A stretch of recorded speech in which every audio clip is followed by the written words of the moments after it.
Well, it's one of my personal favourites. I've got the FT757GX2 and the FT757GX lineups here, and if you said to me which one do you like most, very hard to say. The GX2 certainly was the upgraded few things, but look, you know what, I could go either way.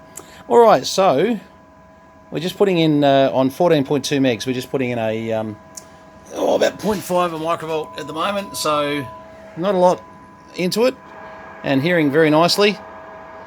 Let's just take that down. Still hearing at 0.16, very softly though. Certainly in there though. Oh, happy with that. Alright, let's just see what happens when we suddenly put a bit of...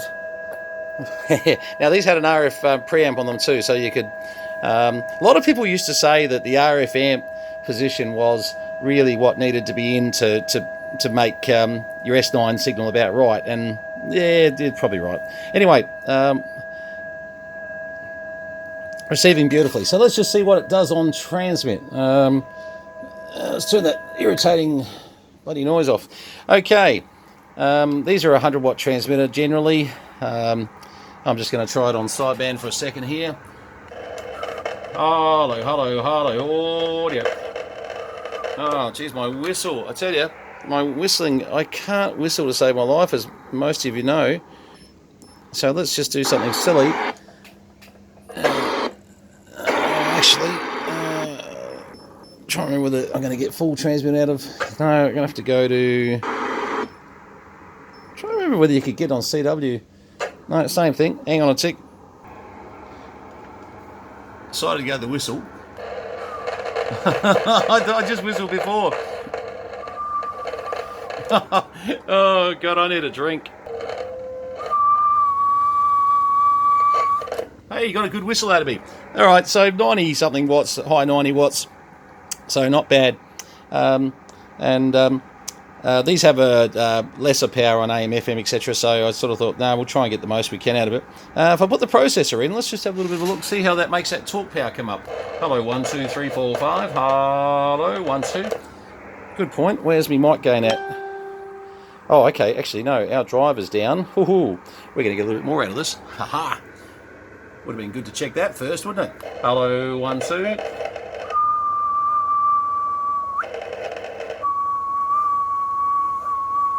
Alright, so hello, 1, 2. Yep.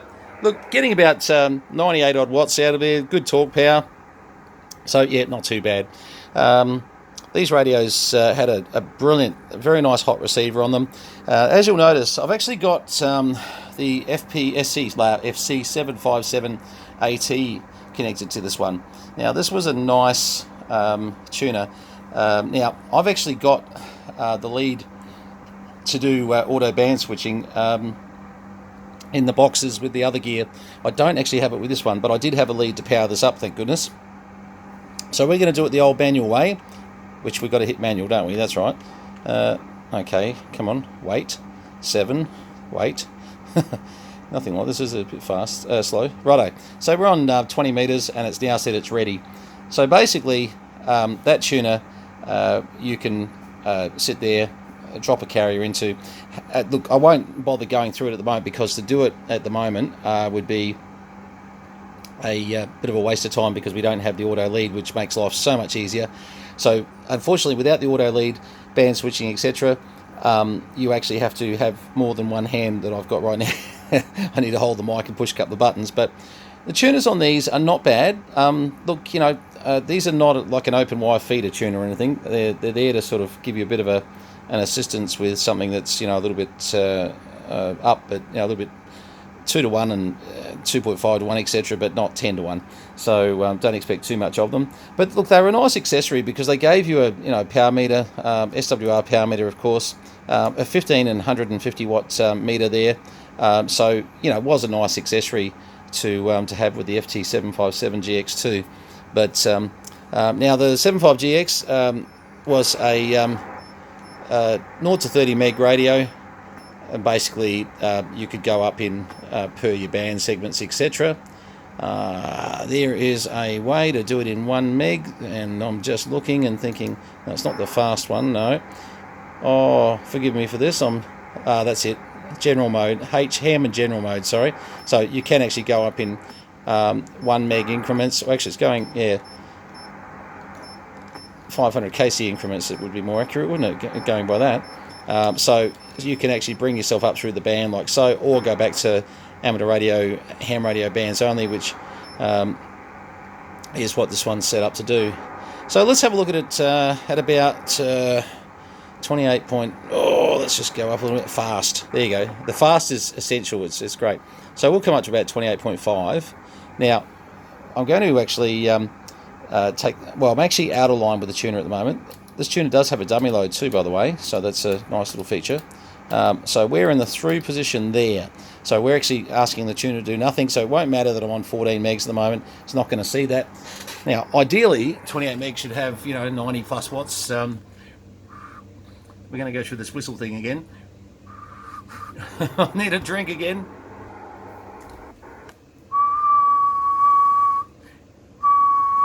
Yeah. 85 watts, not bad for these old girls. You will find 10 meters, the other end is down a little bit. That's a very much an average meter you're looking at there too. So it could be a tad more, but you know what?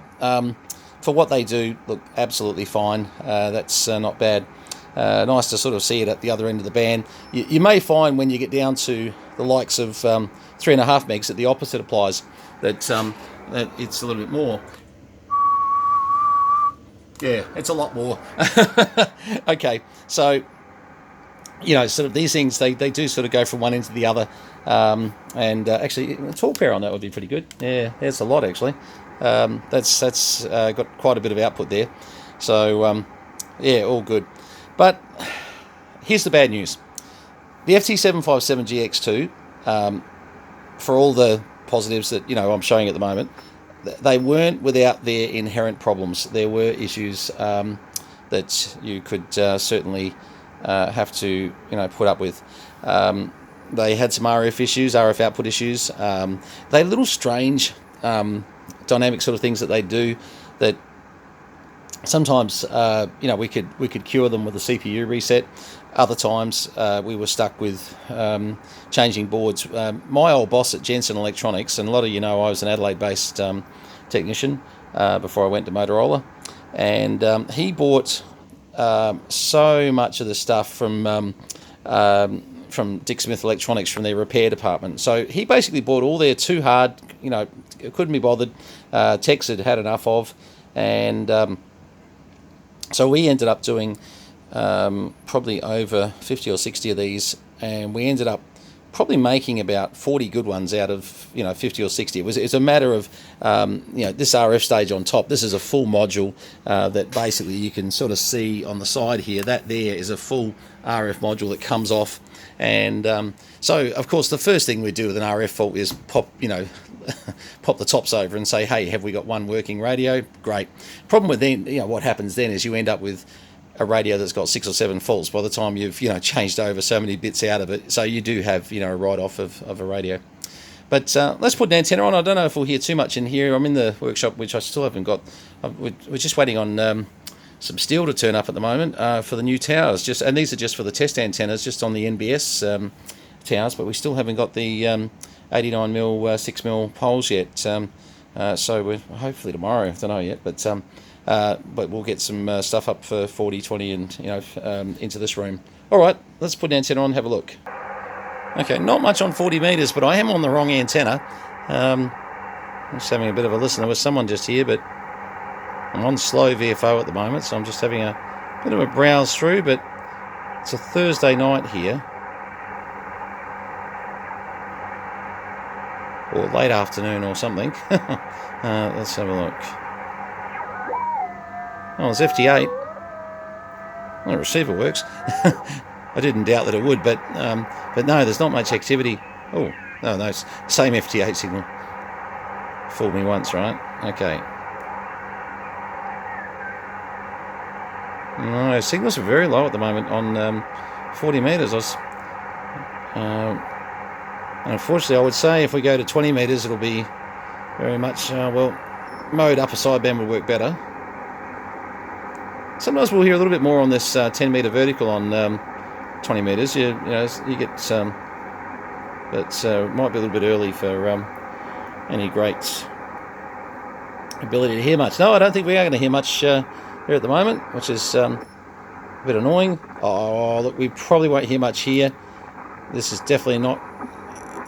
There's not going to be much.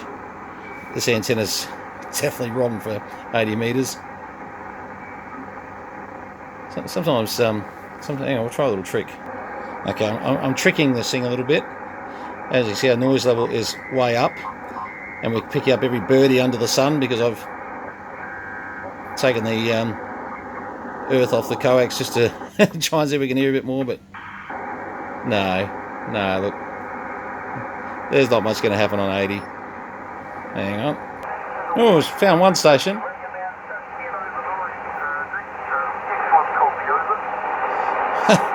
And he just finished, just as I was talking. Yeah, not a lot on 40 metres just as yet, unfortunately. But they do have a nice receiver, if I could ever show you an example of it. No, he's not going to come back. Pity. But look, yeah, look, they are a nice little set. As I said, if you buy one, look, this is not knocking the model, but they were not without their problems. This one seems quite good, which is great. I know I've got another one that's like new in the boxes. Oh, here we go. We're getting little excerpts.